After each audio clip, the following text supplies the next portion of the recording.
Hi everyone, welcome back to another video from Tech Basics. In this video we are going to be learning how to log into Bank of America mortgage account online.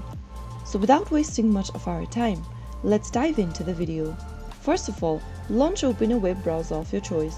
Go to the URL box at the top and type in bankofamerica.com and search. To access your mortgage account, you will first need to log into your online banking account.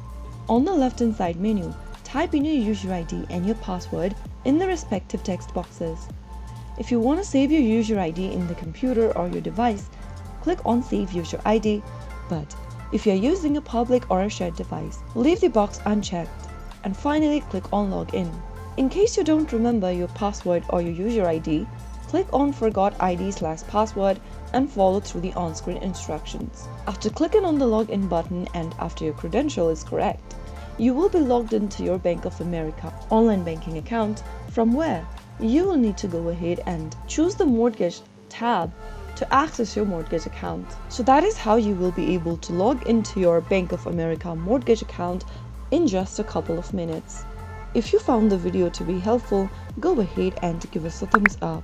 Don't forget to subscribe to our channel by hitting the subscribe button. Also, press on the notification bell so that you'll never miss another upcoming upload from us. I will be back again in the next video. Thank you for watching.